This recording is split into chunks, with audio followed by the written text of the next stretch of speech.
व्याख्यामुद्रां करसरसिजैः पुस्तकं शङ्खचक्रे बिभ्रद्भिन्नः स्फटिकरुचिरे पुण्डरीके निषण्णः अमलाश्रीरमृतविशदैरंशपिप्लावयन मामाविर्भूयात् अनघमहिमा मानसे वागधीशः। नमस्ते प्राणेश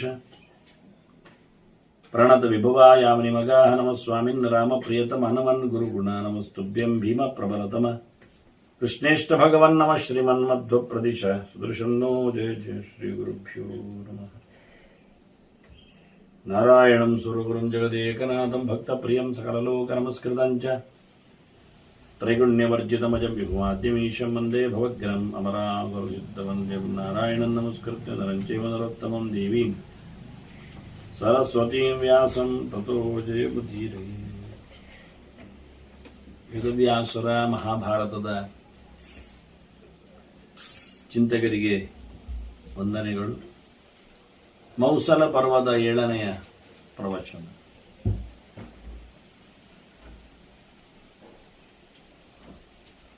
ಅರ್ಜುನ ದ್ವಾರಕೆಯಿಂದ ಬಂದವ ಸೋತು ನಡುದಾರಿಯಲ್ಲಿ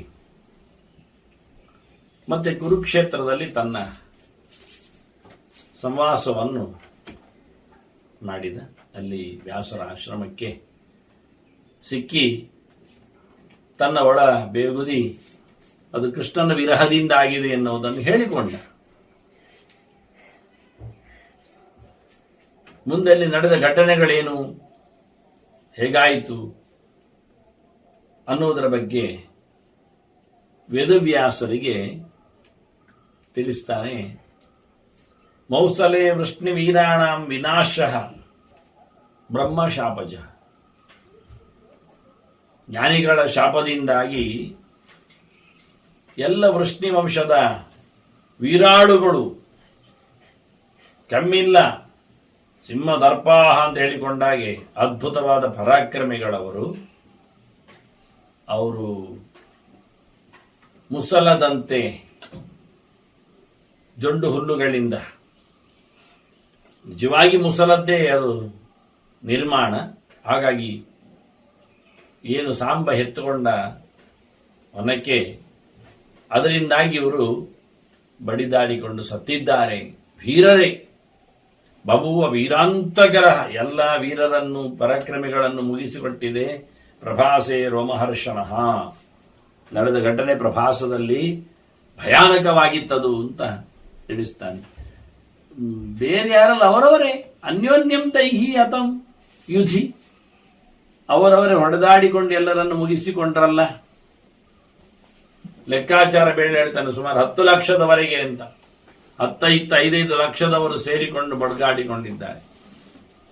ಇನ್ನೂ ಜಾಸ್ತಿ ಇದ್ದು ವೃಷ್ಣಿವೀರರು, ಕೋಟಿಗಟ್ಟಲೆ ಇದ್ದದ್ದನ್ನು ಗುರುತಿಸ್ತದೆ ಪುರಾಣಗಳೆಲ್ಲ. ಲೆಕ್ಕಾಚಾರ ಮಾಡಲಿಕ್ಕೆ ಬಾರದಷ್ಟು. ಎಂಥ ವ್ಯಕ್ತಿಗಳವರು ಅಂದ್ರೆ ಎಲ್ಲಿ ಅದು ನಂಬಲಿಕ್ಕೆ ಸಾಧ್ಯ ಇಲ್ಲ ನನಗೆ ಅಂತ ಹೇಳ್ತಾನೆ. ಹುಲ್ಲು ಕಡ್ಡಿಗಳಿಂದ ಬಡಿದಾಡಿಕೊಂಡು ಸಾಯುವುದು ಅಂತ ಹೌದಾ? ಗದಾ ಪರಿಗ ಶಕ್ತೀನಾಂ ಸಹಾಹ ಪರಿಗ ಭಾಹವಃ ಅವ ಹೇಳುದು. ಒಬ್ಬೊಬ್ಬರ ತೋಳುಗಳು ಅಂದ್ರೆ ಒಂದೊಂದು ಪರಿಗಾಯುಧದಂತೆ. ಒನಕಿ ಬಿಡಿ, ಕಬ್ಬಿಣದ ಕಂಬ, ಇದು ಕಬ್ಬಿಣದ ಸಲಾಕೆ ಆ ಲೆಕ್ಕದಲ್ಲಿ. ಇವರ ಒಬ್ಬೊಬ್ಬರ ತೋಳುಗಳು ಕಬ್ಬಿಣದ ಕಂಬಗಳಂತೆ. ಎಸೆದರೆ ಗದೆ ಅದು ಬಂಪ ಆಗಬೇಕು, ತಾಗುದಿಲ್ಲ. ಎದುರಾಳಿ ಗದೆ ಎಸೆದರೂ ಕೈಗೆ ಘಾಸಿ ಆಗ್ತಿರ್ಲಿಲ್ಲ. ಪರಿಗದಲ್ಲಿ ಬಡಿದ್ರು ಇವರ ಪರಿಗಾಯುಧ ತಡೀತಾ ಇತ್ತು. ಇವರ ಪರಿಗದಂತಹ ತೋಳು ಶಕ್ತಿ ಆಯ್ದು ಕುಕ್ಕಿದ್ರು ತೋಳಿಗೆ ಕಚ್ಕೊಳ್ತಿರ್ಲಿಲ್ಲ. ಆ ನಮೂನೆಯ ಸ್ಟ್ರಾಂಗ್. ಅಂತಹ ಆಯುಧಗಳನ್ನೆಲ್ಲ ಸಹಿಸುತ್ತಿರುವ ಅವರ ತೋಳುಗಳು ಇವತ್ತು ಅಂತಹ ತೋಳುಗಳಿಗೆ ಸಿಕ್ಕಿಯೂ ಸರಿ, ಅಂತವರು ಹೌದು.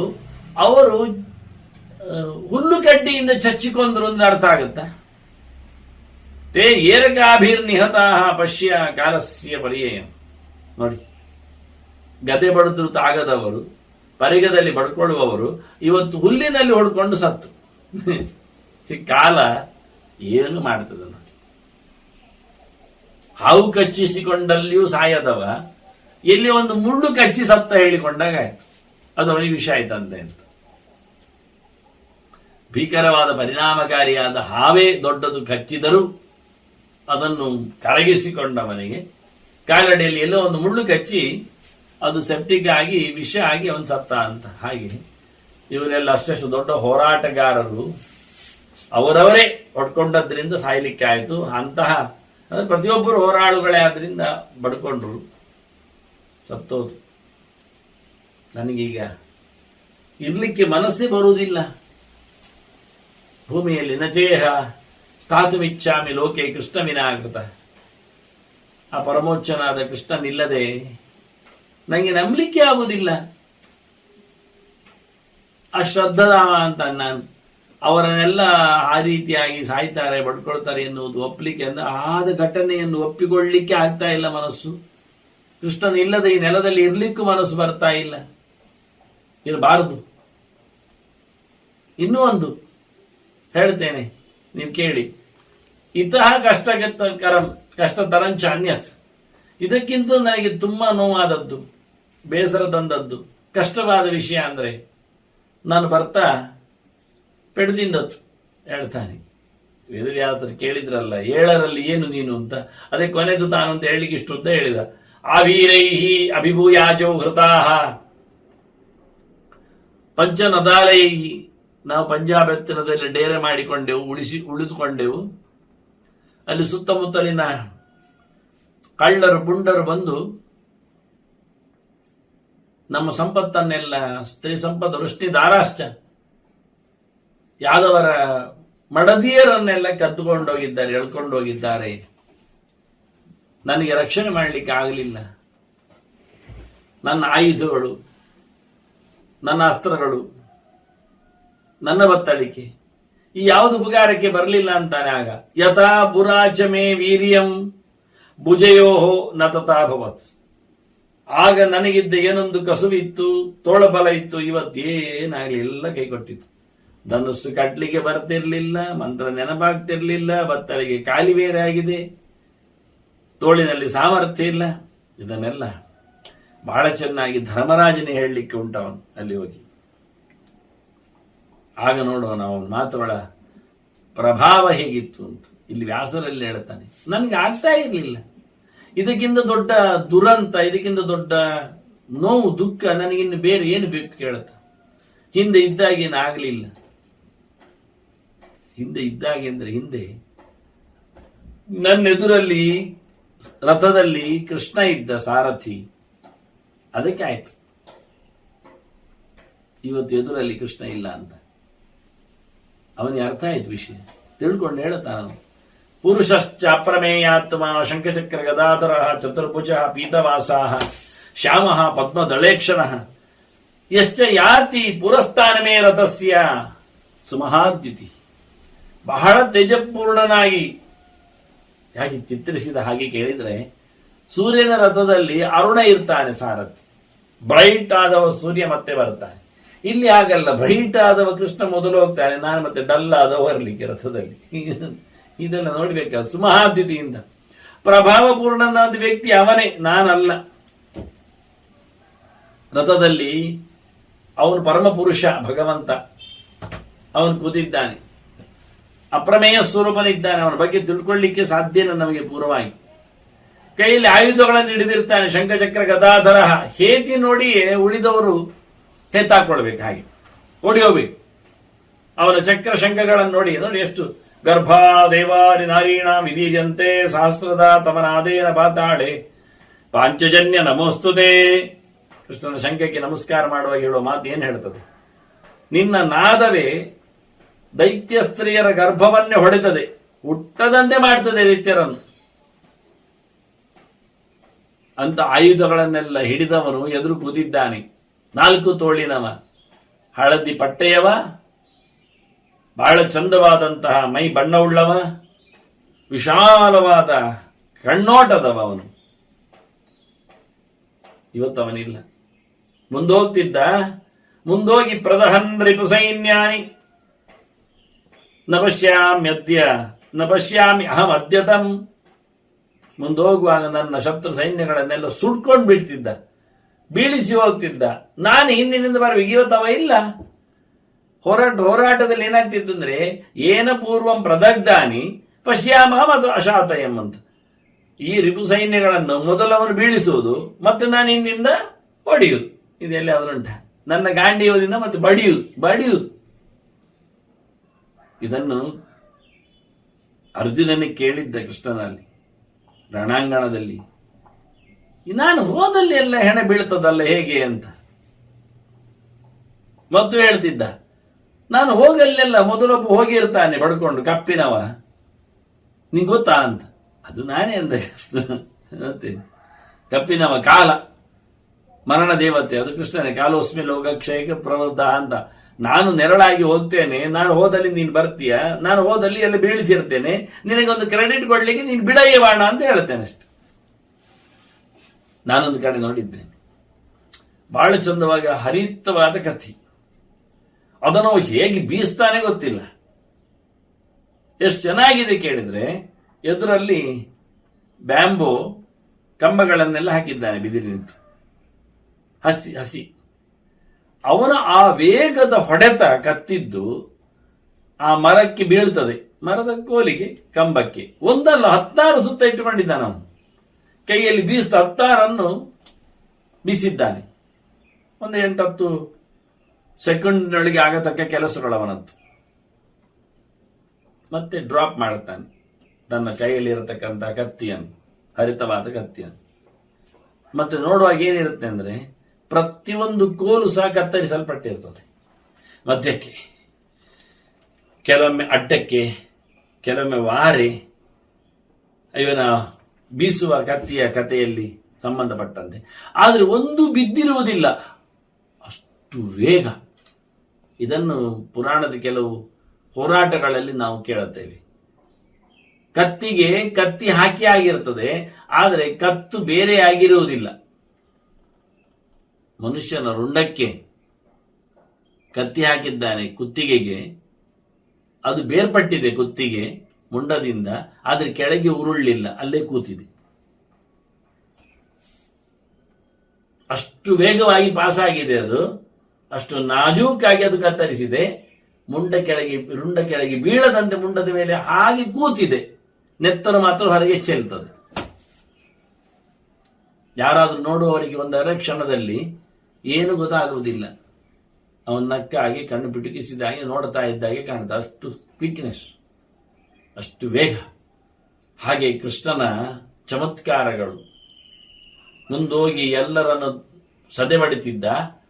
ಅದನ್ನೆಲ್ಲರೂ ಸಹ ಹೋರಾಟಗಾರರಂತೆ, ಬದುಕಿರುವವರಂತೆ ಕಾಣ್ತಾ ಇದ್ರು. ನೆಕ್ಸ್ಟ್ ಮೂಮೆಂಟ್ ಅರ್ಜುನನ ಬಾಣ ಬಡಿದಿದ್ದು ಬೀಳ್ತಿದ್ದ. ಈಗ ಬ್ಯಾಂಬೋ ಕಂಬಕ್ಕೆ ಯಾರಾದ್ರೂ ಒಂಚೂರು ಮುಟ್ಟಿದ್ದು ಸಾಕು, 2 ತುಂಡಾಗಿ ಬೀಳ್ತದೆ. ಯಾಕೆ ಅವನು ಕತ್ತರಿಸಿಟ್ಟಿದ್ದಾನೆ, ಅದ್ರ ಮೇಲೆ ಅದು ನಿಂತಿದೆ. ಅಚಾನಕವಾಗಿ ಗಚಕ್ಕನೆ ನಿಂತಿದೆ, ಮುಟ್ಟಿದರೆ ಸಾಗಿ ಬೀಳ್ತದೆ. ಅದು ಮುಟ್ಟುವ ಕೆಲಸ ಅರ್ಜುನ ಮಾಡ್ತಾ ಬಂದ, ಬೀಳಿಸುವ ಕಡಿಯುವ ಕೆಲಸ ಕೃಷ್ಣ ಮಾಡ್ತಾ ಹೋಗಿದ್ದಾನೆ. ಇದನ್ನು ಹೇಳ್ತಾನ ಅವನು. ಏನ ಪೂರ್ವಂ ಪ್ರದಗ್ಧಾನಿ ಪಶ್ಚಾತ್ ಅಹಂ ಅಶಾತ. ಮೊದಲವನು ಬಡಿದು ಹೋಗಿದ್ದ, ಮತ್ತೆ ಇವತ್ತು ಕಾಣ್ತಾ ಇಲ್ಲ, ಕಳ್ಕೊಂಡಿದ್ದೇವೆ. ದೇವಕಿ ನಂದನಂ ದೇವಂ ವಾಸುದೇವಂ ಅಜಂ ಪ್ರಭುಂ. ವಸುದೇವನ ಮಗ, ದೇವಕಿಯ ಮಗ ಭಗವಂತ ಬಂದಿದ್ದಾನೆ. ಎಲ್ಲರ ದೊರೆ, ಎಲ್ಲರ ಸ್ವಾಮಿ, ಎಲ್ಲರ ಒಡೆಯ, ಎಲ್ಲರಿಗೂ ಬೇಕಾದವನು. ಇವತ್ತು ಅವನಿಲ್ಲ. ವಿನಾ ಜನಾರ್ದನಂ ವೀರಂ ನಾಹಂ ಜೀವಿತು ಮುತ್ಸಹೇ. ಅವನು ಜನಾರ್ದನ ಇವತ್ತು. ಹೌದು, ತನ್ನ ಜನರನ್ನೇ ಎಲ್ಲ ಮುಗಿಸಿ ಹೋದಲ್ವಾ. ಇಷ್ಟರವರೆಗೆ ನಾವು ತಿಳ್ಕೊಂಡದ್ದು ದುಷ್ಟ ಜನಾರ್ದನ ಅಂತ. ಈಗ ದುಷ್ಟ ಶಿಷ್ಟ ಅಂತ ಇಲ್ಲ, ಎಲ್ಲರನ್ನು ಮುಗಿಸಿದ ಜನಾರ್ದನ ಇಲ್ಲೇ ಆಗಿದ್ದಾನೆ. ನಾವು ಅವರು ಇಲ್ಲದಿದ್ದಾಗ ಬದುಕಲಿಕ್ಕೆ ಇಷ್ಟಪಡುವುದಿಲ್ಲ ಅಂತ ಹೇಳ್ತಾನೆ ಪರಮೋಚ್ಚನಾದ ಭಗವಂತ. ನನಗೆ ಅವನು ಹೋದದ್ದು ಕೇಳಿಯೇ ನನ್ನ ತಲೆ ಹಾಳಾಗಿದೆ ಅಂದ. ಏನಾಯ್ತು ನಿನ್ನ ಮೋರೆ ಅಂತ ಕಂತಿದೆ ಅಂತ ಕೇಳಿದ. ವ್ಯಾಸರಿಗೆ ಉತ್ತರ ಕೊಡುತ್ತಾನೆ, ಶುತ್ವೈವ ಹಿ ಗತಂ ವಿಷ್ಣು ಮಮಾಪಿ ಮುಮುಹುರ್ದಿಶಃ. ಕೃಷ್ಣನ ಕೊನೆಯನ್ನು ಕೇಳಿಯೇ ನಾನು ಸಹ ಗಾಬರಿ ಪಟ್ಟೆ. ಆ ಗಾಬರಿಯಿಂದ, ಆ ತಲ್ಲಣದಿಂದ ಹೊರಗೆ ಬರಲಿಕ್ಕೆ ಆಗಲಿಲ್ಲ ನನಗೆ. ನೀವೇನಾದರೂ ಬೋಧನೆ ಕೊಡಿ ನನಗೆ ಅಂತ ವ್ಯಾಸರಲ್ಲಿ ಸಮಾಧಾನ ಪಡಿಸಲಿಕ್ಕೆ ಕೇಳ್ತಾನೆ. ಯಾವುದೋ ಕೆಲವು ಕಾರಣಗಳು ಕೆಲವೊಮ್ಮೆ ನಮ್ಮ ದೊಡ್ಡ ಮಟ್ಟಿನ ನೋವಿನ ಗೋಪುರಕ್ಕೆ ಹೊಡೆದು ಬೀಳಿಸ್ತದೆ. ಇದರಿಂದ ಇಡೀ ಗೋಪುರ ಉದುರಿ ಹೋಗುವುದುಂಟು. ಯಾವುದೋ ಒಂದು ಕೆಲವೊಮ್ಮೆ ಮಾತುಗಳು ಚೆನ್ನಾಗಿರುತ್ತವೆ. ಸಂಕಟಪಟ್ಟ ಅರ್ಜುನನಿಗೆ ಉಪದೇಶದ ಮಾತು ಬೇಕು ಅಂತ ವ್ಯಾಸರಲ್ಲಿ ಈ ಪರಿಸ್ಥಿತಿ ನನಗಾಗಿದೆಲ್ಲ ಅಂತ ಹೇಳಿಕೊಂಡು ವ್ಯಾಸರು ಸತ್ತವರ ಬಗ್ಗೆ ಮೊದಲೊಂದು ಸುದ್ದಿ ಹೇಳುತ್ತಾರೆ. ಇದು ಹಿಂದೆ ಬಂತು, ಆ ಸುದ್ದಿ ಸಹ ಇತ್ತು, ತಿಳಿಸಿಕೊಟ್ಟಿತ್ತು. ದೇವಾಂಶಾಹ ದೇವಭೂತೇನ ಸಂಭೂತಾಸ್ತೆ ಗತಃ ಸಹ. ಬಂದವರೆಲ್ಲ ದೇವತೆಗಳೇ. ಹಾಗಾಗಿ ಇಲ್ಲಿ ಮತ್ತೆ ದೊಡ್ಡ ದೊಡ್ಡವರೆಲ್ಲ ಹುಟ್ಟು ಬಂದವರು, ಅವತರಿಸಿಕೊಂಡವರು ಮತ್ತೆ ಹೊರಟೋದ್ರು. ಅವರ ಕೆಲಸ ಆಯ್ತು. ಧರ್ಮ ವ್ಯವಸ್ಥಾ ರಕ್ಷಾರ್ಥಂ ದೇವೇನ ಸಮುಪೇಕ್ಷಿತ. ಅವರು ಧರ್ಮ ಕಾಪಾಡಲಿಕ್ಕೋಸ್ಕರ ಇಲ್ಲಿ ಬಂದ್ರು, ಧರ್ಮ ನೆಲೆಗೊಂಡಿತು ಮತ್ತು ಹೊರಟೋದ್ರು. ಇದು ದೇವರ ಸಂಕಲ್ಪ. ಭಗವಂತ ಬರುವಾಗ ದೇವತೆಗಳು ಬರಬೇಕು, ಭಗವಂತ ಹೊರಟಾಗ ದೇವತೆಗಳು ಹೊರಗೋಗ್ಬೇಕು, ಇದು ಹೊರಟೋಗ್ಬೇಕು. ಇದು ಕ್ರಮ. ರಾಮದೇವರು ಭಗವಂತ ಅವತಾರನಾಗಿ ಬರುವಾಗ ಎಲ್ಲ ಮಂಗಗಳಿಗೆ ದೇವತೆಗಳಿಗೆ ಹೇಳಿದ್ದಾರೆ, ಬಂದು ಬಿಡಿ ಮಂಗಗಳಾಗಿ ಅಂತ. ನಾವು ಹೊರಟ ಅಂದ್ರೆ ಎಲ್ಲ ಮಂಗಗಳು ಹೋದವು, ಮತ್ತೆ ಅವುಗಳಿಗೆ ಕೆಲಸ ಇಲ್ಲ, ಕೆಲಸ ಇರಬಾರದು ಮತ್ತೆ. ಹೀಗಾಗಿ ಧರ್ಮದ ವ್ಯವಸ್ಥೆಯೇ ಪ್ರಧಾನ. ಅದು ಕೃಷ್ಣನಿಗೆ ಆಯಿತು. ಮತ್ತೆ ಬಂತು, ಅವರೆಲ್ಲ ಹೋಗ್ಲಿಕ್ಕಿದ್ದವರಲ್ಲ. ಬ್ರಹ್ಮಶಾಪ ವಿನಿರ್ದಗ್ಧಾಹ. ಜ್ಞಾನಿಗಳು ಕೊಟ್ಟಿರತಕ್ಕಂಥ ಶಾಪಗಳು ನಾವೇನು ಜೋರು ಮಾಡ್ಲಿಕ್ಕೆ ಆಗ್ತದ? ಮಾಡಬಹುದಾ? ಅವನ್ ತಲೆ ಕೆಟ್ಟಿರ್ತದ? ಇವ್ರು ಮಾಡಿದ ಅಪನಯ ಎಷ್ಟು ಜೋರಿರ್ತದೆ ಯಾರಿಗೊತ್ತುಂಟು? ನಮ್ಗೆ ಗೊತ್ತಿಲ್ಲ. ಹಾಗಾಗಿ ಋಷಿಗಳು ಸುಮ್ಮನೆ ಕೊಡುವುದಿಲ್ಲ ಶಾಪ. ಬಹಳಷ್ಟು ನೊಂದುಕೊಂಡಿದ್ದಾರೆ. ಬ್ರಹ್ಮಶಾಪ ವಿನಿರ್ದಗ್ಧಾಹ. ಹಾಗಾಗಿ ಅವರೆಲ್ಲ ಕೆಟ್ಟತನದಿಂದಾಗಿ ಸತ್ತದ್ದು ಒಂದು ದೃಷ್ಟಿಯಿಂದ ಅವರು ಕೆಟ್ಟ ಸಾವೇ ಅವರದ್ದು. ಭೀಕರವಾದ ಹತ್ಯೆ, ಅನ್ಯಾಯ ಮಾಡಿ ಋಷಿಗಳ ಶಾಪದಿಂದ ಸತ್ತವರು ಬಡ್ದಾಡಿಕೊಂಡು. ನ ತಾನು ಶೋತಿದಿ ಮನಸ್ಸಿ. ನೀನು ಅವರ ಬಗ್ಗೆ ತಲೆಗೆಡಿಸಬೇಡ. ಅವರೇ ಮಾಡಿಕೊಂಡಿರತಕ್ಕಂಥ ಅನ್ಯಾಯ. ಆದ್ರಿಂದ ನೀನು ಯೋಚನೆ ಮಾಡಿಕೊಂಡು ಅಳಬಾರದು ಅಂತ ಹೇಳ್ತಾರೆ. ಮತ್ತೆ ಭವಿತವ್ಯಂ ತಥಾ ತಚ್ಚ ಪ್ರಾಪ್ತ ದಿಷ್ಟಮೇ ತನ್ ಮಹಾತ್ಮನ. ಆಗುವಂಥದ್ದು ಆಗಿಯೇ ಆಗುತ್ತಲ್ಲ, ನಿಲ್ಲಿಸ್ಲಿಕ್ಕೆ ಆಗುವುದಿಲ್ಲ. ಅದು ದೈವ, ಅದಕ್ಕೆ ಪ್ರೇರಣೆ. ಮತ್ತು ಅವರದ್ದೇ ಆಗಿರತಕ್ಕಂಥ ಅದೃಷ್ಟ, ನಶೀಬ್, ಯೋಗ್ಯತೆ, ಹಣೆ ಬರ. ಯಾರು ಎಲ್ಲಿ ಹೇಗೆ ಯಾರಿಂದ ಎಂತದ್ದಕ್ಕೆ ಸಾಯಲಿಕ್ಕೆ ಕೊಟ್ಟರು ಅದು ಆಗದೆ ಆಗ್ತದಲ್ಲ. ಅದನ್ನ ಆಗುವಂಥದ್ದನ್ನು ನಿಲ್ಲಿಸಲಿಕ್ಕೆ ಬರೋದಿಲ್ಲ. ಹೀಗೆ ಆಗ್ಬೇಕು ಅಂತಿತ್ತು ಯಾದವರ ನಾಶ. ಅದಕ್ಕೆ ಸಾಕ್ಷಿ, ಅದಕ್ಕೆ ಶಾಪ, ಅದಕ್ಕೆ ಕಾರಣ ಅಂತೇಳಿ ಗಾಂಧಾರಿಯನ್ನು, ವಿಶ್ವಾಮಿತ್ರಾದಿಗಳನ್ನು, ಸಾಂಬನನ್ನು ಎಣ್ಣೆಯನ್ನಾಗಿಸಿಕೊಂಡು ಮತ್ತು ಮನೆಗೆ ಕೃತವರ್ಮ ಸಾತ್ಯಕಿರನ್ನು ಮಾಡಬೇಕಾಗಿಲ್ಲ. ಅದನ್ನು ದಿಷ್ಟಮೇತತ್ ಮಹಾತ್ಮನ. ದೊಡ್ಡವರಿಗೆ ಇದೆಲ್ಲ ಅದೃಷ್ಟದಾಟವೇ, ದೇವರ ಸಂಕಲ್ಪವೇ. ಉಪೇಕ್ಷಿತಂಚ ಕೃಷ್ಣೇನ ಶಕ್ತೇನಾಪಿ ವ್ಯಪೋಯಿತು. ಕೃಷ್ಣನು ಸುಮ್ಮನೆ ಇದ್ದದ್ದು ಅದಕ್ಕೆ. ಅವನಿಗೆ ಮಾಡ್ಲಿಕ್ಕೆಲ್ಲ ಬರುವುದಿಲ್ಲ ಅಂತಲ್ಲ, ನಿಲ್ಲಿಸ್ಲಿಕ್ಕೆ ಆಗುವುದಿಲ್ಲ ಅಂತಲ್ಲ. ದೊಡ್ಡವರ ಚೇಷ್ಟೆ, ಬ್ರಹ್ಮ ಶಾಪ ಇದೆಲ್ಲಿ ಅಂತ ಮುಂದುವರಿಯಲಿ ಅಂತ ಹೇಳಿ ಬಾಯಿ ಮುಚ್ಚಿ ಕೂತ ಅವನು ಉಪೇಕ್ಷೆ ಮಾಡಿದ. ಆವತ್ತು ಗಾಂಧಾರಿ ಕೃಷ್ಣನಿಗೆ ಹೇಳಿದ್ದು, ನೀನು ಉಪೇಕ್ಷೆ ಮಾಡಿಯೇ ಕೌರವರು ಸತ್ತದ್ದು ಅಂತ. ಇಲ್ಲ ಅಂದ ಕೃಷ್ಣ, ನಾನು ಇಲ್ಲಿ ಕೇಳಲಿಕ್ಕೆ ಬಂದಿದ್ದೇನೆ, ಬೇಡಲಿಕ್ಕೆ ಬಂದಿದ್ದೇನೆ, ಅವರ ಪರವಾಗಿ ಕಮ್ಮಿ ಹೇಳಿದ್ದೇನೆ, ಕೇಳಲಿಲ್ಲ. ದೌರ್ಜನ್ಯದಿಂದ, ದಾರ್ಷ್ಟ್ಯದಿಂದ ನಿನ್ನ ಮಗ ಅಂತ. ಉತ್ತಂಗನಲ್ಲಿ ಸಿಕ್ಕಿದಾಗ ಉದಂಗನ ದಾರಿಯಲ್ಲಿ ಹೇಳಿದ, ನೀನು ಉಪೇಕ್ಷೆ ಮಾಡಿದ್ದೆ, ನನ್ನ ಶಿಷ್ಯಂದಿರು ಸತ್ತದ್ದು ಅಂತ. ಕೃಷ್ಣ ಹೇಳ್ತಾ ನೋಡಲ್ಲಿ ಹಾಗೆ ಅಂತ. ಹಾಗೆ ಇಲ್ಲಿ ಸಹ ಅದೇ ಅರ್ಥವನ್ನು ಬರುವ ಹಾಗೆ ಹೇಳ್ತಾನೆ. ದೇವರು ಸುಮ್ಮನಾದರು. ಸುಮ್ಮನಾಗುವುದು ಮತ್ತೆಂತ ಮಾಡ್ಲಿಕ್ಕೆ ಆಗ್ತದೆ? ಸುಮಾರು ಜನ ಇದ್ದದ್ರಿಂದ ಪೆಟ್ಟು ತಿನ್ಬೇಕಾ? ಈಗಾಗಲೇ ಚಕ್ರ ಹಾರಿ ಆಗಿದೆ ಅಂತ. ಅದಕ್ಕೆ ಹೇಳ್ತಾರೆ ವ್ಯಾಸರು, ತ್ರೈಲೋಕ್ಯಮಪಿ ಗೋವಿಂದ ಕೃಷ್ಣಂ ಸ್ಥಾವರ ಜಂಗಮಂ ಪ್ರಸಹೇದ್ ಅನ್ಯತಾ ಕರ್ತುಂ ಕುತಃ ಶಾಪಂ ಮಹಾತ್ಮನ. ಬ್ರಾಹ್ಮಣರ ಚಿಂತಕರ ಜ್ಞಾನಿಗಳ ಋಷಿಗಳ ಇವರೆಲ್ಲರ ಶಾಪ ಅಂತ ಹೇಳುದ. ಈಗಾಗಲೇ ಹೇಳಿ ಆಯಿತು ಅವರು ವ್ಯಾಸರು ಇವರಿಗೆಲ್ಲ ಶಾಪ ಇದೆ ಅಂತ, ಸ್ತ್ರೀಯರಿಗೂ ಸಹ ಅವರು ಮಾಡಿಕೊಂಡದ್ದು ಅಂತ ಹೇಳಿ. ಹಾಗಿರುವಾಗ ಎಲ್ಲಿ ಹೇಳುವ, ಹೇಗೆ ಹೇಳುವ? ಆಗುವಂಥದ್ದನ್ನು ನಿಲ್ಲಿಸುವುದು ಹೇಗೆ? ಕೃಷ್ಣನಿಗೆ ಗೊತ್ತಿದೆ ನಿಲ್ಲಿಸಲಿಕ್ಕೆ ಬರ್ತದೆ. ಇಡೀ ಜಗತ್ತನ್ನೇ ಮತ್ತೆ ಅವನು ಸೃಷ್ಟಿಸವಲ್ಲ, ಹೊಸತು ಮಾಡಿವಲ್ಲ. ಹೊಸದೇ ಹೇಳಿದ್ದಲ್ಲ ಅರ್ಜುನನಿಗೆ, ನನಗೊತ್ತು ಕೃಷ್ಣ ಅಂತ. ತ್ರೈಲೋಕ್ಯಮಪಿ ಗೋವಿಂದ ಕೃಷ್ಣಂ ಸ್ಥಾವರ ಜಂಗಮಂ. ಇಡೀ ಜಗತ್ತನ್ನೇ, ಚರಾಚರ ಪ್ರಪಂಚವನ್ನೇ, ಪ್ರಾಣಿ ಮರಮಟ್ಟುಗಳ ಸಂಕುಲವನ್ನೆಲ್ಲ ಏನು ಬೇಕಾದ್ರೂ ಮಾಡಿ ಪ್ರಸೇದ ಅನ್ಯತಾಕರ್ತು. ಅವನಿಗೆ ಅಂತಹ ಸಾಮರ್ಥ್ಯ ಉಂಟು, ಶಕ್ತಿ ಇದೆ, ಏನು ಬೇಕಾದ್ರೂ ಮಾಡಲಿಕ್ಕೆ. ಆಗಿರುವಾಗ ಈ ಶಾಪದ ಬಗ್ಗೆ ದೊಡ್ಡ ಸಂಘದಲ್ಲಿ ಕುತಃಶಾಪ ಮಹಾತ್ಮನ, ಈ ದೊಡ್ಡವರ ಶಾಪ ಅಂತ ಆದ್ರೆ ಎಷ್ಟು ದೊಡ್ಡವರು, ಭಾರಿ ಋಷಿಗಳು ಭಾರಿ ದೊಡ್ಡವರ ಅಂತ ದೊಡ್ಡ ದೊಡ್ಡವರ ಶಾಪವನ್ನು ಸಹ ಇವ ಅನ್ಯಥಾ ಮಾಡ್ಲಿಕ್ಕೆ ಸಾಮರ್ಥ್ಯ ಇದ್ದಾನೆ. ಆದರೆ ಮಾಡಲಿಲ್ಲ. ಗೊತ್ತವನಿಗೆ ಅವತಾರದ ಉದ್ದೇಶ, ಭೂಭಾರದ ಕತೆ ಗೊತ್ತವನಿಗೆ. ಮತ್ತದಾಯ್ತಪ್ಪ, ಮುಸಲದ ಕತೆ ಆಯಿತು, ಯಾದವರ ನಾಶ ಆಯಿತು. ಈಗ ನಾನು ಬರುವಾಗ ಪೆಟದಿಂದ ನಮ್ಮ ವೃಷ್ಣಿ ಸ್ತ್ರೀಯರು ಸಹ ಸಿಕ್ಕಿಬಿದ್ರಲ್ಲ, ಹಾಳಾಗಿ ಹೋದ್ರಲ್ಲ, ಎಳ್ಕೊಂಡು ಹೋದ್ರಲ್ಲ, ಅವರನ್ನು ಮ್ಲೇಂಚರ ವಶ ಆದ್ರಲ್ಲ. ಅಂದ್ರೆ ಅವರೆಂತ ಸ್ತ್ರೀಯಶ್ಚ, ಅವರಿಗೂ ಬ್ರಹ್ಮಶಾಪ ಉಂಟಲ್ಲ. ಕತೆ ಹೇಳ್ತಾರಾಗ ವ್ಯಾಸರು, ಸ್ತ್ರೀಯಶ್ಚತಾಹ ಪುರಾ ಶಬ್ದಾಹ ಪ್ರಭಾಸೆ ಕುಪಿತೇನ ಚ. ಸಿಟ್ಟಾದ ಋಷಿ ಅಷ್ಟಾವಕ್ರ, ಅವನಿಂದಾಗಿ ಅವರು ಶಾಪ ಪಡೆದಿದ್ದಾರೆ. ಅಷ್ಟಾವಕ್ರ ಅಲ್ಲಿ ಪ್ರಭಾಸದಲ್ಲಿ ಮೀಲಿಕ್ಕೆ ಬಂದಾಗ ಇವರು ನೋಡಿದ್ರು, ಅವ ಮಿಂದು ಬಂದದ್ದಷ್ಟೇ. ಅವನನ್ನು ನೋಡುವಾಗ ಅವನು ಅಷ್ಟಾವಕ್ರ ಅಂದ್ರೆ ಇಡೀ ದೇಹದಲ್ಲಿ 8 ಕಡೆ ಮೊಡಂಕು, ಬೆಂಡ್ ಬೆಂಡ್ ಬೆಂಡ್, ಅವನು ನಡೆಯುವುದು ಹಾಗೆ. ಅವನ ಕಥೆಯನ್ನು ನಾವು ಹಿಂದೆ ಕೇಳಿದ್ದೇವೆ, ಹಿಂದಿನ ಪರ್ವಗಳಲ್ಲಿ, ಸಭಾಪರ್ವ ಇತ್ಯಾದಿಗಳಲ್ಲೆಲ್ಲ ಬಂದಿದೆ ಅಲ್ವಾ. ಅವನಪ್ಪನ ಮಂದಿಯ ಸಮುದ್ರದಲ್ಲಿ ಮುಳುಗಿಸಿದ ಕಥೆಗಳೆಲ್ಲ 1, 2, 3, 4 ಅಂತ ಹೇಳುವ ಚಿಂತನೆ. ಅಂತ ಅಷ್ಟಾವಕ್ರ ಋಷಿ ಸ್ನಾನಕ್ಕೆ ಅಲ್ಲಿದ್ದಾಗ ಅವನನ್ನು ನೋಡಿ ಇವರು ಎಂತ ನೆಗಾಡಿತು. ನೆಗ್ಗು ಬಂತು ನೋಡಿ ಅವರನ್ನು, ಆದರೆ ಅದನ್ನು ಬಾಯಿ ಮುಚ್ಚಿಕೊಂಡು ನಿಲ್ಲಿಸಿಕೊಟ್ರಂತೆ. ಆಗಲಿಲ್ಲ, ನಕ್ಕಬಿಟ್ಟು ಸಿಟ್ಟು ಬಂತು. ನೋಡಿ ನಮ್ಮನ್ನು ತಮಾಷೆ ಮಾಡುತ್ತಾರೆ, ತಾವು ಚೆಲುವೆ ಇರುವಂತ ಗರ್ವ ಪಡುತ್ತಾರೆ, ಆದ್ರಿಂದ ಅವರು ಶಾಪ ಕೊಟ್ಟು ಬಿಟ್ಟ, ನೀವು ಮ್ಲೇಂಚ ವಶರಾಗಿ. ಅಷ್ಟಾವಕ್ರೇನ ಮುನಿನ ತದರ್ಥಂ ತದ್ ಬಲಕ್ಷಯಂ. ಹಾಗಾಗಿ ಆ ಶಾಪ ಕೆಲಸ ಮಾಡಲಿಕ್ಕೋಸ್ಕರ ನಿನ್ನ ಬಲಕ್ಷಯ ಆದತ್ತು. ನೋಡಿ ಎಲ್ಲಿಂದ ಎಲ್ಲಿ ಹೋಯ್ತು ನೋಡಿ.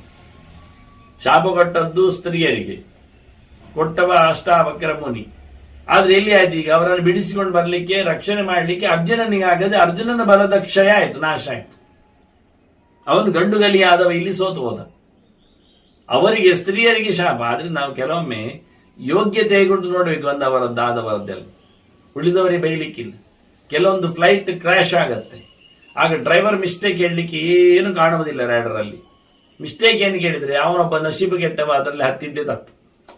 ಅವನಿಂದಾಗಿ ಉಳಿದವರು ಬಿದ್ದದ್ದು ನೋಡಿ. ಉಳಿದವರು ಎಲ್ಲ ಒಟ್ಟೆ ಸರಿ ಒಂದೇ ದಿನ ಮರಣ ಶಾಸನ ಬರೀಲಿಲ್ಲ. ಯಾವಾಗೋ ಒಬ್ಬರಿಗೆ ಅದು ಅವತ್ತು ಗ್ಯಾರಂಟಿ ದುರಂತ. ಅವನು ಇರ್ಲಿಕ್ಕೆ ಹೋಗಿ ಫ್ಲೈಟ್ ಎಲ್ಲ ದುರಂತಕ್ಕೆ ಮೈ ಆಯ್ತು. ಹಾಗೆ ಇಲ್ಲಿ ಸ್ತ್ರೀಯರಿಗೆ ಅಷ್ಟಾವಕ್ರನ ಶಾಪ ಆಗಿದೆ, ನೀವು ಲಂಚ ವಶರಾಗ್ರಿ ಅಂತ. ಆದ್ರೆ ಅದರದ್ದು ಪರ್ಯಾಯವಾದ ಪೆಟ್ಟಿ ಯಾರು ಸಿಕ್ಕಿತು? ಅರ್ಜುನನಿಗೆ ಸಿಕ್ಕಿತು. ಅವರನ್ನು ರಕ್ಷಣೆಯಲ್ಲಿ ಕರ್ಕೊಂಡು ಬರುವಾಗ ಆಗದೆ ಲಂಚ ವಶರಾಗ್ಲಿಕ್ಕೆ ಹೋಗಿ ಇವನು ಅವರಿಂದ ಸೋತ, ಸುಣ್ಣಾದ. ನಾವು ಹೇಳಿಕೊಂಡದ್ದಾಗಿ ನಾನಿವತ್ತು ಸೋತೆ. ಹೌದು, ವ್ಯಾಸರು ಹೇಳ್ತಾರೆ, ನಿನ್ನ ಎದುರಿದ್ದವನೇ ಕೃಷ್ಣನೇ ಇಡೀ ಲೋಕದ ವೀರ, ಇಡೀ ಲೋಕದ ಒಡೆಯ, ಅವನಿಂದಾಗಿ ನಿನಗೆ ಗೆಲುವು. ಹೌದು, ನೀನು ಹೇಳಿಕೊಂಡದ್ದು ಸರಿಯೇ ಉಂಟು ಅಂತಾನೆ. ಅವನಿಗೆ ಈ ನೆಲದ ಭಾರವನ್ನು ಇಳುಕಿ ಹೊರಟಿದ್ದಾನೆ. ಮತ್ತೇನು ನೋಡಿ, ಇಲ್ಲಿ ಅಷ್ಟಾವಕ್ರರ ಒಂದು ಪಾಪ ಶಾಪವನ್ನು ಹೇಳ್ತಾರೆ ವ್ಯಾಸರು. ನಾವಿಂದೆ ಕೃಷ್ಣನ ಶಾಪವನ್ನು, ಯಾಕೆ ಅಷ್ಟಾವಕ್ರ ಶಾಪವನ್ನು ತಿದ್ದಲಿಕ್ಕಾಗುವುದಿಲ್ಲ, ತಿದ್ದುವುದೇನು? ಕೃಷ್ಣನೇ ಶಾಪ ಕೊಟ್ಟಿದ್ದವರಿಗೆ, ನೀವು ಮ್ಲೇಂಚವಶರಾಗಿ ಅಂತ ಹೇಳಿ. ಮತ್ತೆ ದಾಲ್ಬೇರಿಂದ ಕೇಳಿ ವ್ರತ ಮಾಡಿ ಮುಂದೋಗಿ ಅಂತ. ಆ ವ್ರತ ಏನ್ ಮಾಡಿದ್ದು ಅಂತ ನಾನು ತಿಳಿಸಿದ್ದೆ ಹಿಂದೆ. ಹಾಗೆ ಇನ್ನೂ ಒಂದು ಶಾಪ ಉಂಟವರಿಗೆ, ನಾರದರದ್ದು ಶಾಪ ಇದೆ ಇದೇ ರೀತಿಯಾಗಿ. ಇಂಥದ್ದೇ ಅಪಹಾಸ ಮಾಡಿದ್ದರ ನೆಲೆಯಲ್ಲಿ ಟೋಟಲಿ ದರ್ಪ ಅವರಿಗೆ. ಆ ದರ್ಪವನ್ನು ಖಂಡನೆ ಮಾಡಲಿಕ್ಕೋಸ್ಕರ ಹೀಗೆ ಒಂದು ಅಸಹಾಯಕರಾದ ಜನರ ಜೊತೆಯಲ್ಲಿ ಸೋತು ಅವರ ಜೊತೆಯಲ್ಲಿ ಸೇರುವಂತೆ ಆಗುವ ವ್ಯವಸ್ಥೆಯನ್ನು ಕೊಟ್ಟು ಕೃಷ್ಣನು ಕೃತ್ವಾ ಭೂಭಾರಹರಣಂ ಪೃಥಿವ್ಯಾ ಪೃಥುಲೋಚನ ಮೋಕ್ಷಯಿತ್ವಾ ತನುಂ ಪ್ರಾಪ್ತಃ ಕೃಷ್ಣ ಸ್ವಸ್ಥಾನಮುತ್ತಮಂ. ಅವನು ತನ್ನ ದೇಹವನ್ನು ಇಲ್ಲಿ ಒಂದು ತಯಾರು ಮಾಡಿ ಇಟ್ಟು ಹೋಗಿದ್ದಾನಲ್ಲ, ಯಾಕೆ ಅವನ ಭೂಭಾರದ ಕೆಲಸ ಆಯಿತು, ನೆಲ ತಣ್ಣಗಾಯ್ತು. ಈಗ ದುಷ್ಟರೆಲ್ಲ ತುಂಬಿದ್ರು, ಅವರನ್ನೆಲ್ಲ ದೂರ ಮಾಡಿಕೊಂಡು ನೆಲ ಹೇಳಿತು ನಾನು ರೆಡಿ ಅಂತ. ಸರಿ, ಮತ್ತೆ ಯಾಕೆ ದೇವರು ಬೇಕು, ಹೊರಡ ಕೃಷ್ಣ. ಹಾಗಾಗಿ ವಿಶಾಲವಾದ ಕಣ್ಣೋಟದ ನಿನ್ನ ಎದುರಲ್ಲಿ ನಿಂತು ಯಾವತ್ತು ನಿನಗೆ ರಕ್ಷಣೆ ಕೊಡುತ್ತಿದ್ದ, ಜಯವನ್ನು ಘೋಷಿಸುತ್ತಿದ್ದ ಕೃಷ್ಣ ನೆಲದ ಭಾರ ಮುಗಿದಿದೆ ಅಂತ ಹೇಳಿ ತಾನು ಸಹ ತೆರಳಿದ್ದಾನೆ. ಉತ್ತಮವಾದ ತನ್ನ ವೈಕುಂಠಕ್ಕೆ, ತನ್ನ ಮೂಲ ರೂಪದೆಡೆಗೆ, ತನ್ನ ಸ್ಥಾನಕ್ಕೆ ಹೋಗಿದ್ದಾನೆ. ನಾವು ಕೇಳಿಕೊಂಡವನು ಎಲ್ಲಿಗೆಲ್ಲ ಹೋಗ್ತಾ ಹೋದ, ಎಷ್ಟು ಕಡೆದೆ ಆಯಿತು ಅಂತ. ಆದ್ರಿಂದ ನಾನು ಹೇಳುತ್ತೇನೆ ಅಂತ ವ್ಯಾಸರು ಹೇಳ್ತಾರೆ, ತ್ವಮಪೀಹ ಮಹತ್ಕರ್ಮ ದೇವಾನಾಂ ಪುರುಷರ್ಷಭ ಕೃತಂ ತ್ವಯಾಪೀಹ ಕೃತಂ ಭೀಮಸೇನ ಸಹಾಯೇನ. ಅವನು ಮಾತ್ರ ಭೂಭಾರ ಹರಣ ಮಾಡಿದ್ದಲ್ಲ, ಅವನ ಜೊತೆಯಲ್ಲಿ ನೀನು ಸೇರಿ ನಿನ್ನಿಂದ ಮಾಡಿಸ್ಲಿಕ್ಕೆ. ನೀನು ಭೀಮನ ಜೊತೆಯಲ್ಲಿ ಸೇರಿಕೊಂಡು ಮಾಡಿದೆ ಭೂಭಾರ ನಾಶ. ಕೃಷ್ಣ ಸಾರಥ್ಯ ಮಾತ್ರ ನಿನಗೆ ಮಾಡಿದ್ದು. ಅವನು ಜರಾಸಂಧನ ಕಂಸನ ನರಕರ ಸಂಹಾರದಲ್ಲಿ ಇದ್ದ. ಮಹಾಭಾರತದ ಮಹಾಯುದ್ಧದಲ್ಲಿ ಡೈರೆಕ್ಟ್ ಆಗಿ ಪಾತ್ರ ವಹಿಸಿದ್ ನೀನು. ನಿನ್ನದು ಅದೇ ಕೆಲಸ ಆದದ್ದು. ಕೃಷ್ಣನದ್ದು ಅದೇ ಕೆಲಸ, ಭೂಭಾರ ನಾಶ ನೀನು ಮಾಡಿದೆ. ತ್ವಯಾಪೀದಂ ಮಹತ್ಕರ್ಮ ದೇವಾನಾಂ ಪುರುಷರ್ಷಭ ಕೃತಂ ಸಹ ಭೀಮೇನ. ಭೀಮಸೇನನ ಜೊತೆಯಲ್ಲಿ ಭೀಮ ಸಹಾಯೇನ ಅಂತಾನೆ. ಭೀಮನಿಗೆ ಸಹಾಯ ಮಾಡಿದ್ರಿಂದ ಆಯ್ತು. ಯಮಾಭ್ಯಾಂಚ ಮಹಾಭುಜ, ಯಮಳರು ಸೇರಿದ್ದಾರೆ ಈ ಮಹಾಕಾರ್ಯದಲ್ಲಿ. ಭೂಭಾರ ನಾಶದಲ್ಲಿ ಹೆಚ್ಚಿನ ಅಂಶ ಭೀಮಸೇನನ ಸಂಹಾರದಲ್ಲಿದೆ. ಅದರ ನಂತರದಲ್ಲಿ ಅರ್ಜುನನಲ್ಲಿ ಬರ್ತದೆ. ಮತ್ತೆ ಸೌಪ್ತಿಗೆ ಬರುವ ಸೇರಿಕೊಂಡು ಅಶ್ವತ್ಥಾಮನ ಸಂಹಾರ ದೊಡ್ಡದಾಗ್ತದೆ. ಮತ್ತೆ ದ್ರೋಣ, ಭೀಷ್ಮ ಅಂತ ಕರಾರುವಾಕಾಗಿ ಗ್ರಡೇಷನ್ ಪ್ರಕಾರ ಅವರವರ ಏಳಿಗೆ ಕರ್ಣನು ಇದ್ದಾನೆ ಮಧ್ಯೆಯಲ್ಲಿ. ದ್ರೋಣ ನಂತರದಲ್ಲಿ ಪ್ರತಾಪದ ಶಾಲಿಯಾಗಿ ಮತ್ತೆ ದುರ್ಯೋಧನನು ಸೇರುತ್ತಾನೆ. ಹೀಗಾಗಿ ಭೂಭಾರ ನಾಶದಲ್ಲಿ, ಕೆಟ್ಟವರ ನಾಶದಲ್ಲಿ ನೀನು, ಭೀಮಸೇನ, ಕೃಷ್ಣ ಮಾತ್ರ ಅಲ್ಲ, ಯಮಳರು ಎಲ್ಲ ಸೇರಿದ್ದಾರೆ. ಅವರೆಲ್ಲರ ನೆಲೆಯಲ್ಲಿ ಆಗಿದೆ. ಈಗ ನಿಮ್ಮದು ಕೆಲಸ ಮುಗಿದಿದೆ ಅಂತ ಹೇಳಿದ ಮಾತಾಡ್ತಾ, ಕೃತಕೃತ್ಯಾಂಶ ಗೋ ಮನ್ಯೆ, ನೀವೆಲ್ಲರೂ ನಿಮ್ಮ ಕೆಲಸ ಆಗಿದೆ ಎಂದು ನಾನು ತಿಳ್ಕೊಳ್ಳುತ್ತೇನೆ. ಕೃಷ್ಣನದ್ದು ಮಾತ್ರ ಅಲ್ಲ, ಕೃಷ್ಣನ ಜೊತೆಯಲ್ಲಿ ಬಂದ ನಿಮ್ಮದು ಕೆಲಸ ಆಗಿದೆ. ಆದ್ರಿಂದ ನೀವು ಸಂಸಿದ್ಧಾನ್ ಕುರುಪುಂಗವ, ನೀವೆಲ್ಲ ಇವತ್ತು ಸಿದ್ಧ ಪುರುಷರು, ಕೆಲಸ ಆದವರು ಎಂದು ನಾನು ತಿಳ್ಕೊಳ್ಳುತ್ತೇನೆ. ಆದ್ರಿಂದ ಗಮನಂ ಪ್ರಾಪ್ತ ಕಾಲಂ ವಹ ಇದಂ ಶ್ರೇಯಸ್ಕರಂ ವಿಭೋ, ನೀವು ಹೋಗುವುದು ಚಂದ ಅಂತ ಹೇಳಿಬಿಟ್ರು ವ್ಯಾಸರು. ನಿಮಗೀಗ ಸಮಯ ಬಂದಿದೆ ಹೊರಡ್ಲಿಕ್ಕೆ. ಇದು ಒಳ್ಳೆ ಕಾಲ, ಪ್ರಶಸ್ತ ಕಾಲ, ನಿಮ್ಗೂ ಅನುಕೂಲ, ನಿಮ್ಗೂ ಶ್ರೇಯಸ್ಸು. ಇನ್ನು ಕೃಷ್ಣನಿಲ್ಲದ ಅವನ ಭೂಭಾರದ ಕೆಲಸ ಮುಗಿದದ್ರಿಂದ ಜೊತೆಯಲ್ಲಿ ನೀವು ನಿಮ್ಮ ಭೂಭಾರ ಹರಣದ ಕೆಲಸ ಆಗಿ ಹೋಗಿದೆ, ಹೊರಡ್ಲಿಕ್ಕೆ ಅಂತ ಹೇಳ್ತಾನೆ. ಮನುಷ್ಯನಿಗೆ ಬೇಕಾದಾಗ ಕಸುಬುಗಳು ಬರಲಿಲ್ಲಲ್ಲ, ಸೋತೆವಲ್ಲ ಅಂತ ಅರ್ಜುನ ಏನು ಬೇಸರ ಪಟ್ಟ, ಅದಕ್ಕೊಂದು ಚಂದದ ಮಾತನ್ನು ಹೇಳ್ತಾರೆ ಯಾವಾಗಲೂ. ಬಲಂ ಬುದ್ಧಿಶ್ಚ ತೇಜಶ್ಚ ಪ್ರತಿಪಶ್ಚಿಶ್ಚ ಭಾರತ ಭವಂತಿ ಭವಕಾಲೇಶು. ಮತ್ತೆ ವಿಪದ್ಯಂತೆ ವಿಪರ್ಯಯ. ಯಾವಾಗ ನಮಗೆ ಕಾಲ ಕೂಡಿ ಬರ್ತದೆ ಆಗ ನಮಗೆ ಬಲವೂ ಬರ್ತದೆ, ಬುದ್ಧಿಯೂ ಬರ್ತದೆ, ಜೊತೆಯಲ್ಲಿ ತೇಜಸ್ಸು ಬರ್ತದೆ, ಅದರೊಟ್ಟಿಗೆ ಒಳ್ಳೆ ವಿಜ್ಞಾನ ಜ್ಞಾನಶಕ್ತಿ ಬರ್ತದೆ. ಜನರು ಒಟ್ಟಾಗ್ತಾರೆ, ಬೆಂಬಲ ಕೊಡ್ತಾರೆ, ಗೌರವಿಸ್ತಾರೆ, ವಿಷಯಗಳು ಒಟ್ಟಾಗ್ತವೆ. ನೋಡಿ, ಯಾವಾಗ ಬೇಕು ಅಂದಾಗ ಭವಂತಿ ಭವಕಾಲೇಶು, ನಮ್ಮನ್ನು ಮೇಲಕ್ಕೆ ಏಳಬೇಕು, ಎಬ್ಬಿಸಬೇಕು, ದೊಡ್ಡದವರಾಗಬೇಕು ಅನ್ನತಕ್ಕ ನಮ್ಮ ಉಚ್ಚರಾಯದ ಕಾಲ ಬಂದಾಗ ನಮಗೆಲ್ಲ ಬೆಂಬಲ ಸಿಗ್ತದೆ. ಸಂಪತ್ತು ಬರ್ತದೆ, ಬುದ್ಧಿ ಬರ್ತದೆ, ಜನರು ಸಿಗ್ತಾರೆ, ಅಧಿಕಾರ ಆಗ್ತದೆ. ಯಾವಾಗ ನಮಗೆ ಒಳ್ಳೆದಾಗಬೇಕು ಅಂತ ಇರುವುದಿಲ್ಲ, ಯಾವಾಗ ನಮ್ಮನ್ನು ಕೆಳಗೆ ಹಾಕಬೇಕೆನ್ನುವ ಕಾಲ ಬಂದಿರ್ತದೆ, ಆಗ ಇದುವೇ ತಿರುಗಿ ಬೀಳುತ್ತದೆ. ಬಲವು ಕೈ ಕೊಡ್ತದೆ, ಜನರು ಕೈ ಕೊಡ್ತಾರೆ, ಬುದ್ಧಿಯು ನಾಶ ಆಗತ್ತೆ, ಎಚ್ಚರವೂ ತಪ್ಪಿರ್ತದೆ, ಯಾವುದಿಲ್ಲ. ಅಂದ್ರೆ ಕಾಲ ನಮ್ಮನ್ನು ಚೆನ್ನಾಗಿ ದುಡಿಸಿಕೊಳ್ಳುತ್ತದೆ. ನಮ್ಮ ಉದ್ಧಾರದ ಹೊತ್ತಿನಲ್ಲಿ ವಿಶೇಷವಾದ ಸವಲತ್ತುಗಳು ಸಿಗ್ತವೆ. ನಮಗೆ ನಿಜವಾಗಿ ಬೀಳುವ ಪತನದ ಸಮಯ ಆದರೆ ಎಲ್ಲವೂ ಕೈಗೊಳ್ಳುತ್ತದೆ. ಅದರಿಂದ ಅರ್ಜುನ, ನಿನಗೀಗ ಮೆರೆಯುವ ಜಯಗಳಿಸುವ ಕಾಲ ಅಲ್ಲ, ನಿನಗೆ ತೆರಳುವ ಕಾಲ. ಆದರೆ ನಿನಗೆ ಆ ಬೇಡರ ಪಡೆಯ ನಡುವೆಯೂ ಗೊಲ್ಲರ ಕೇರಿಯಲ್ಲಿಯೂ ನಿನಗೆ ಸೋಲು ಬಂತು. ನಿನ್ನ ಬಲ ಕೈಕೊಟ್ಟಿತು, ಅಸ್ತ್ರಬಲ, ಅಸ್ತ್ರ ಚಿಂತನೆ ನೆನಪಾಗಲಿಲ್ಲ, ನಿನ್ನ ಪೌರುಷ ಧಿಕ್ಕಾರ ಪಡೆದಿದೆ, ಏನ್ ಮಾಡ್ಬೇಕು ತೋಚಿಲ್ಲ ನೀನು ನೋಡಂತ. ಆದ್ರಿಂದ ನಿನ್ನ ಎಲ್ಲ ಅಸ್ತ್ರಗಳು ಅದು ಕೆಲಸ ಮಾಡಿದವು. ಕೃತಕೃತ್ಯಾನಿ ಚಾಸ್ತ್ರಾಣಿ ಕಥಾನ್ಯತಿ ಯಥಾಗತ. ಅಸ್ತ್ರಗಳೆಲ್ಲ ನಿನ್ನ ಕೈ ಬಿಟ್ಟು ಹೋದವು. ಯಾಕೆಂದ್ರೆ ಕೆಲಸ ಆಯ್ತಲ್ಲ, ಇನ್ನು ಕೆಲಸ ಇಲ್ಲ. ಬಹಳ ದೊಡ್ಡ ಮಟ್ಟಿನ ಭಾರಭೂತ ಈ ದಸ್ಯುಗಳನ್ನು ನಿಗ್ರಹ ಮಾಡಲಿಕ್ಕೇನೆ ಮತ್ತೆ ಪರೀಕ್ಷಿತನ ನೀಡುವರು ಹೇಳಿರ್ತಾರ. ಅನ್ಯಾಯ ಮಾಡಿದವರನ್ನು ಕಳ್ಳಕಾಕರನ್ನು ಬಡದಾಕಿ ಅಂತ. ಈಗ ಅವರು ಮಾಡುವುದಿಲ್ಲ. ಅದನ್ನು ನಿಮ್ಮ ಅಸ್ತ್ರಗಳು ಕೆಲಸ ಮುಗಿಸಿದವೆ, ಅದಾಯ್ತು. ಗತಾಂಗ್ಯಂತಿ ಯಥಾಗತ. ನಿನ್ನ ಕೈಗೆ ಬಂದಾಗಿ ಅಸ್ತ್ರಗಳೆಲ್ಲ ಹೋದಾವು. ಪುನರೇಷ್ಯತಿ ತೇ ಹಸ್ತಂ ಯದಾ ಕಾಲ ಭವಿಷ್ಯತಿ. ಮತ್ತೆ ಬರುವುದಿಲ್ಲ ಅಂತಲ್ಲ, ಮತ್ತೆ ನಿನಗೆ ಬೇಕಾದಾಗ ಬರ್ತಾವೆ. ಕಾಲ ಬಂದಾಗ ಬರ್ತದೆ, ಕಾಲ ಬಂದಾಗ ಹೋಗ್ತದೆ. ಈಗ ನಿನಗೆ ಸಂಹಾರ ಕಾಲ ಅಲ್ಲ, ಇವರನ್ನು ಬಡೀಲಿಕ್ಕೆ ಅಸ್ತ್ರಗಳು ಬೇಡ, ನಿನಗೆ ಸಿಗಲಿಲ್ಲ. ಇವನೇ ನರನಾರಾಯಣ ಅಲ್ವಾ, ಇವ ನರ ಅಲ್ವಾ ನಾರಾಯಣ ಜೊತೆ ಎದ್ದು. ನನ್ನ ಜೊತೆಯಲ್ಲೆಲ್ಲ ಎಷ್ಟು ಹೋರಾಟ ಆಗಿದೆ ಗೊತ್ತದ. ಇವನ್ ಪ್ರಹ್ಲಾದನು ಹೋರಾಟಕ್ಕೆ ಹೋಗಿದ್ದಾನೊಮ್ಮೆ. ಹಿರಣ್ಯಕಶಿಪುನ ಮಗ, ನರಸಿಂಹದೇವರ ಭಕ್ತ, ಅವನು ಹೋಗಿದ್ದಾನೆ. ದೇವರ ಪರಿಚಯ ಇದೆ ಅವನಿಗೆ. ಯಾರೋ ಹೇಳಿಬಿಟ್ರು ಜೋರಾದವರು ಯಾರು ಅಂತ. ಹಾಗಾಗಿ ಹೋರಾಟಕ್ಕೆ ಹೋಗಿ ನಿಂತ. ಮರಮಟ್ಟಿನ ಮೇಲೆ ಎಲ್ಲ ಬಾಣಗಳ ರಾಶಿ ಇದ್ದದ್ದು ನೋಡಿ ಅವರ ಜೊತೆಯಲ್ಲಿ ಹೋರಾಟಕ್ಕೆ ಬಂದ. ಎಷ್ಟೋ ಸಮಯ ಹೋರಾಡಿ ನರನಲ್ಲಿ ಮತ್ತೆ ನಾರಾಯಣ ನೋಡಿದ, ಶುರು ಮಾಡಿದ ಅವನದ್ದಾಗದ್ದು ನೋಡಿ. ಮತ್ತೆ ದಮ್ಮಯ್ಯದಕ್ಕೆ ಹಾಕಿದ ದೇವರ ಹತ್ರ ಹೋಗಿ, ಹೇಗಾದ್ರೂ ನಾನು ನಾರಾಯಣನ ಸೋಲಿಸಬೇಕು.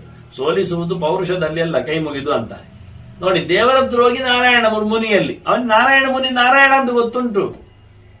ಹೀಗೆ ನರನ ಜೊತೆಯಲ್ಲಿ ಪ್ರಹ್ಲಾದಾದಿಗಳು ಅದಕ್ಕೆ ಹೇಳ್ತಾರೆ ವ್ಯಾಸರು, ನಿನ್ನ ಕೈಗೆ ಆಯುಧ ನಿನಗೆ ಬೇಕಾದಾಗ ಬರ್ತದೆ, ನಿನ್ನ ಕಾಲದಲ್ಲಿ ಬರುವಾಗ ಬರ್ತದೆ, ಹೋಗುವಾಗ ಹೋಗ್ತದೆ. ಹೀಗೆ ಡಂಬೋದ್ಭವನ ಕಥೆ, ಅದನ್ನು ನಾವು ಕಳೆದ ಬಾರಿ ಕೇಳಿದ್ದೇವೆ ಸಂಧಾನದ ವಿಷಯದಲ್ಲಿ. ಇದು ಹೊಸ ಕಥೆ. ನಿಮಗೆ ಪ್ರಹ್ಲಾದನ ಹೋರಾಟವನ್ನು, ನರ ಮತ್ತು ಪ್ರಹ್ಲಾದನ ಹೋರಾಟವನ್ನು ಬೇರೆ ಪುರಾಣಗಳಲ್ಲಿ ಬಂದದ್ದನ್ನು ತೋರಿಸಿಕೊಟ್ಟು. ಯಾಕೆ ಇನ್ನೊಮ್ಮೆ ಅವನ ಕೈಗೆ ಬರ್ತದೆ ಆಯುಧ ಹೇಳಿದ್ದು ಕೇಳಿದ್ದು. ಅಂದು ಯಾವಾಗ ಅಸ್ತ್ರಗಳು ಕೈ ಕೊಡ್ತಾವೆ, ಯಾವಾಗ ನಿಮ್ಮನ್ನು ಮೆರೆಯಿಸ್ತಾವೆ ಎನ್ನುವುದು ಅದು ಕಾಲಕ್ಕೆ ಬಿಟ್ಟದ್ದು. ಅದು ನಿಮಗೂ ಕಾಲ ಬಂದಿದೆ, ನೀವು ಹೋಗ್ಲಿಕ್ಕೆ. ಸಯೇವ ಬಲವಾನ್ ಭೂತ್ವ ಪುನರ್ಭವತಿ ದುರ್ಬಲ. ಯಾರು ಗಟ್ಟಿಗನೋ ಅವನು ಸಮಯ ಬದಲಿಸಿದಾಗ ಅವನೇ ದುರ್ಬಲನಾಗ್ತಾನೆ, ಸೋಲನ್ನು ಅನುಭವಿಸ್ತಾನೆ. ಯಾರು ಗೆದ್ದವನೋ ಅವನು ಸೋಲ್ತಾನೆ, ಯಾರು ಸೋತವನೋ ಅವನು ಗೆಲ್ತಾನೆ. ಅದು ಕಾಲಕ್ಕೆ, ಟೈಮಿಗೆ, ಯಾವಾಗ ಗೊತ್ತಿಲ್ಲ. ಅವನ ನಶೀಬು, ಅವನ ಅದೃಷ್ಟದ ಆಟದಂತೆ. ಸಯೇವ ಈಶಶ್ಚ ಭೂತ್ವೇಹ ಪರಯ್ಯ ಅಜ್ಞಾಪ್ಯತೆ ಪುನಃ. ಈಗ ದೊರೆ ನಾಳೆ ಅವನೇ ಸೇವಕನಾಗ್ತಾನೆ ನೋಡಿ. ಮತ್ತೊಬ್ಬರು ಕೆಲಸ ಹೇಳ್ತಾನೆ. ಇದೆಲ್ಲ ಇತಿಹಾಸದಲ್ಲಿ ಎಷ್ಟಾಗ್ಲಿಲ್ಲ ಅಲ್ವಾ? ಈಗ ಕಂಸ ನೋಡು, ಅವನು ಹಾಗೆ ಮಾಡಿದ್ದಲ್ಲ. ಅವನು ದೊರೆಯನ್ನೇ, ಮುಸ್ಲಿಮಾದಿಗಳನ್ನೆಲ್ಲ ಬಂಧನ, ಶೂರನನ್ನೆಲ್ಲ ಬಂಧನದಲ್ಲಿಟ್ಟು ಅವನದ್ದೇ ಮಕ್ಕಳು, ಇವರು ಆಡಿದವರು, ಜೋರು ಮಾಡ್ತಾ ಇದ್ದವರು, ಅವರನ್ನೇ ಬಂಧನದಲ್ಲಿಟ್ಟು ತಾನು ಸೇವಾ ದೊಡ್ಡವ ಅಂತ ಹೇಳಿಕೊಂಡ, ರಾಜ ಅಂತ ಮಾಡಿಕೊಂಡ. ಹೇಗೆ ನೋಡಿ. ಅದೇ ದುರ್ಯೋಧನ ಪಾಂಡವರ ರಾಜಸೂಯದಲ್ಲಿ ಎಲ್ಲ ಕೆಲಸ ಮಾಡಿದವ, ಕೈ ಮುಗಿದವ, ಸೇವೆಯಲ್ಲಿ ನಿಂತವ, ದ್ಯೂತದಲ್ಲಿ ಎಲ್ಲ ಕಳ್ಕೊಂಡ ನಂತರ ಅವರನ್ನು ಕೆಲಸದವರಂತೆ ದಾಸರಂತೆ ಮಾಡಿದ, ನೆಲದಲ್ಲಿ ಕುಳ್ಳಿರಿಸಿದ, ಬಟ್ಟೆ ಬಿಚ್ಚಿಸಿದ, ಅವರ ಮಡದಿಯ ಮೈ ಮೇಲೆ ಕೈ ಮಾಡಲಿಕ್ಕೆ ಬಂದ, ಬಟ್ಟೆ ಎಳಿಲಿಕ್ಕೆ ನೋಡಿದ.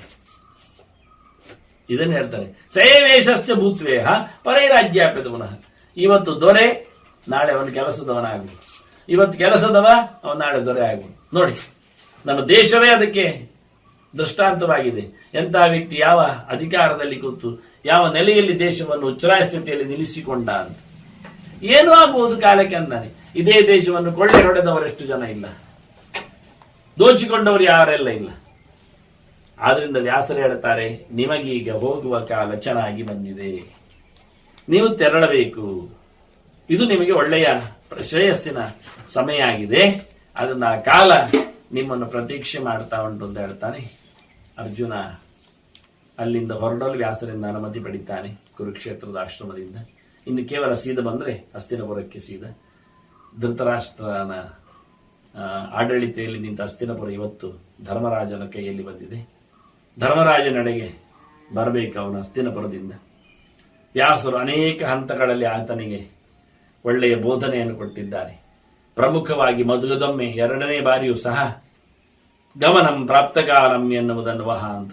ನಿಮಗಿದು ಹೋಗುವ ಸಮಯ, ಮುಖ್ಯ ಕಾಲ. ಗಂತುಂ ಕಾಲಹ ಮುಖ್ಯ ಗತಿಂ ಅಂತ. ಸದ್ಗತಿಯನ್ನು ಪಡೆಯುವಂತೆ, ಒಳ್ಳೆಯ ಗತಿಯನ್ನು ಪಡೆಯುವಂತೆ ಬೇಕಾಗಿರ್ತಕ್ಕ ಸಮಯ ಅಂತ. ಅದರಿಂದ ಕೃಷ್ಣ ಮೊದಲೇ ನಿಶ್ಚಯ ಮಾಡಿಕೊಂಡಿದ್ದಾರೆ. ಕೃಷ್ಣನ ನಂತರದಲ್ಲಿ ನಾವು ಈ ನೆಲದಲ್ಲಿ ಯಾವುದೇ ರೀತಿಯಾದ ಭೂಭಾರ ಹರಣದ ಕೆಲಸ ಮಾಡಲಿಕ್ಕಿಲ್ಲ ಅಂತ. ಅಂದ್ರೆ ಕೃಷ್ಣ ತೆರಳಿಯಾಗಿದೆ, ಸಾಮರ್ಥ್ಯ ಕಂತಿದೆ, ಇನ್ನೇನಿದ್ರು ಮುಂದಿನವರದ್ದು ಎನ್ನುವ ನೆಲೆಯಲ್ಲಿ. ಹಾಗಾಗಿ ಧರ್ಮರಾಜನಲ್ಲಿಗೆ ಓಡೋಡಿ ಬಂದಿದ್ದಾನೆ. ಬಂದು ತನ್ನ ವೃತ್ತಾಂತವನ್ನು ಅರುಹಿಬಿಟ್ಟಿದ್ದಾನೆ, ತಿಳಿಸಿಕೊಟ್ಟಿದ್ದಾನೆ. ಗೋಳು ಅಂತ ಹತ್ತುಕೊಂಡಿದ್ದಾನೆ. ಆವತ್ತು ಬಹಳ ಜೋರಾಗಿ ನಡೆದ ಘಟನೆಗಳ ಬಗ್ಗೆ ವ್ಯಾಸರಲ್ಲಿ ಹೇಳಿದಂತೆ ಬಹಳ ಚೆನ್ನಾಗಿ ಹೇಳಿಕೊಂಡ. ಅದೇ ನಾನು, ಅದೇ ಗಾಂಡೀವ, ಅದರಲ್ಲಿ ಏನು ತಪ್ಪಿಲ್ಲ. ಅದೇ ಬಾಣಗಳು ಅಂತಾನೆ. ಅದು ಮಾತ್ರ ಅಲ್ಲ, ಬಾಣಗಳು ಬೇರೆ, ಅದು ಬಿಸಾಡಿದ್ದು ಹೋಯಿತು. ಆದರೆ ಇವತ್ತು ಎಲ್ಲ ಸೋತಿತು. ಯಾಕೆಂದರೆ ಅದೇ ಸಾರಥಿ ಇಲ್ಲ ಅಂತ ನೋಡಿ.